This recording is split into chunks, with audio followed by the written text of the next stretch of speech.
This video is brought to you by the IRS. They take your money and make roads and stuff with it.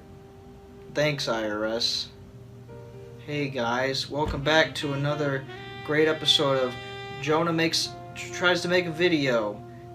It's gonna be a great time today. Let me preface this video by saying that I'm in a little debt to the IRS right now. You know, no biggie, but I'm in debt to the big man in Market Street or whatever it's called. It's very serious, and this is a big problem. The reason I'm in debt to the IRS is because my accountant, Derry Silver, I thought he was paying my bills. Turns out he wasn't. He was paying his own in the form of taking all my money and putting them in his pocket and leaving the country with his partner in crime, Hirachi Diamonds. Where they went, I don't know. But the point is, they're rich, soaking it up in Haiti or Vancouver or something. I don't know, they're not here right now. And I'm in debt.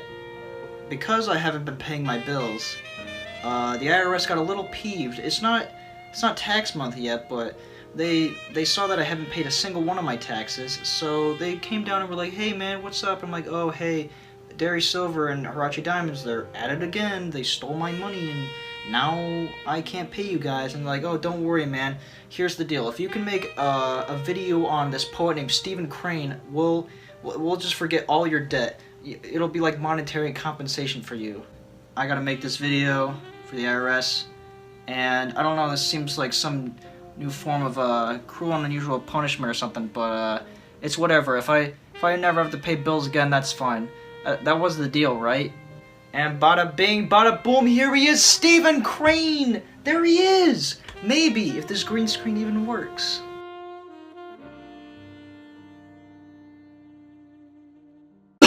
But before I get this train wreck rolling, I gotta say my claim. So my claim is Stephen Crane uses the recognizable medium of religion, using like symbols in religion like God or whatever, Jesus and stuff, and like crosses and whatnot, to convey what's wrong with humanity and how we can better ourselves as a people. The year is 1871, November 1st. Stephen Crane is finally born in New Jersey. And he was a real fast poetry writer. When he was 7 years old, he wrote his first poem called I'd Rather Have. It was him convincing his parents to buy him a nice fancy dog. It was real good, and I'm gonna read it for you. Last Christmas they gave me a sweater and a nice warm suit of wool, but I'd rather be cold and have a dog to watch when I come from school. Father gave me a bicycle, but that isn't much of a treat unless you have a dog at your heels, racing away down the street. They bought me a camping outfit, but a bonfire by a log is all the outfit I would ask if only I had a dog. They seem to think a little dog is a killer of all earth's joys, but oh, that pesky little dog means hours of joys to the boys. This is a real easy poem to analyze. Iambic trimeter, you know, easy baby school time parking lot. We're just spitting rhymes out here. Rhymes, you know, dog and log.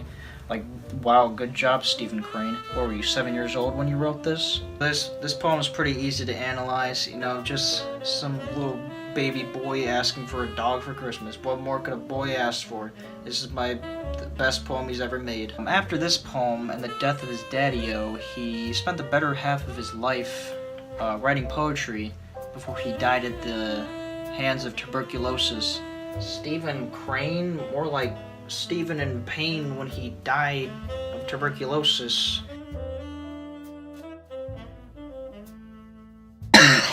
But before his poetry really kicked off, he decided he would write a couple of novels. Stephen's first book was Maggie, a Girl of the Streets. Followed the life of a girl named Maggie as she slowly descended into prostitution. Not a very popular one of his works, mostly because people were very squeamish about the reality around them at the time and didn't want to read about it. After the commercial failure of Maggie, he went on to write a much more popular book, The Red Badge of Courage, which focused on the Civil War, which was a topic everybody was happy about talking about for some reason. The Red Badge of Courage follows some guy in the Union Army as he proves his worth by ditching the army and then coming back later as a flag bearer. So, you know, pretty interesting read. The point I'm trying to bring up by bringing up these novels is that his novel writing and his poetry writing are vastly different from each other. Novels focus a lot on reality and the world around him at that time, and his poems instead focus on his religious life and what he views religion as a whole. The religious influence most likely came from his upbringing as a Methodist. His father was a pastor at his church, and his mother was a very active member.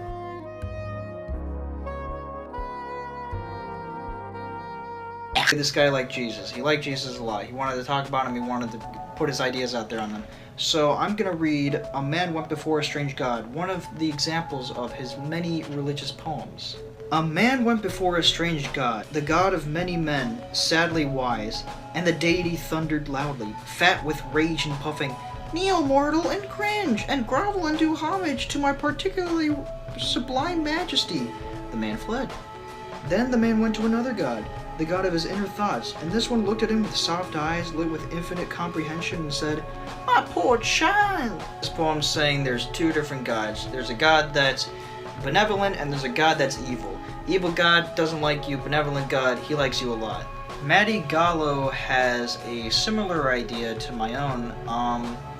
She thinks that the two gods represent the god we think is actually God and the God that is actually God. So our perception of God and what he actually is like. And the problem here Stephen is trying to bring to light is that we want to obviously go with the benevolent God. Like, the God we want is the one that's going to give us a handshake and be like, "Hey, what's up, dude? We're cool." And the problem is that we're actually supposed to go with the evil God, the God that's going to give us consequences for our poor actions, because we can't just get away with things scot-free, right?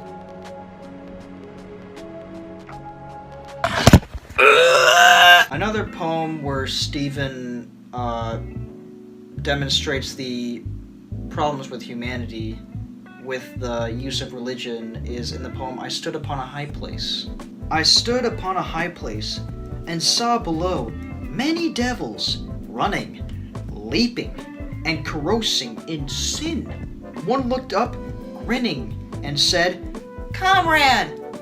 Brother!" This poem shares a lot of similarities with the short story Other People by Neil Gaiman. I'm not going to read Other People, mostly to save time, but to sum it up, basically, this guy gets sent down to hell.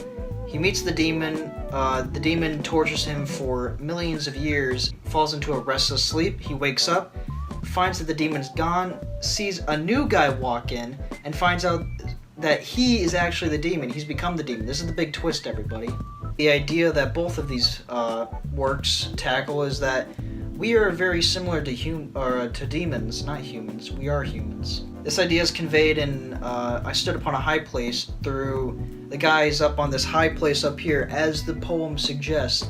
And it's supposed to convey he's got some sort of like superiority thing over all these demons. But as it turns out, when they say like, "Hey, what's up, comrade, brother?" they're actually like, "Hey, you're actually on our level, down here with the demons. You're not up and high and mighty or whatever. You're with me, dude." And then in Other People, how he shows that humans are like demons is that the guy becomes a demon. Like, after all this torturing, he's become the demon, and now it's his turn to torture this other guy in some sort of brutal, evil cycle of, "Hey, you're done torturing me, now it's my turn," but in reverse of how I just said it. Shoutouts to Simple Flips. I hope the IRS will accept this video and go through with their bill thing, but I don't know if they will. I mean, the IRS, they give them their money and then they're supposed to like build all these roads, and then it takes like 7 years for this one road to be built, and now we gotta deal with traffic for the rest of our lives. Thanks, Chicago.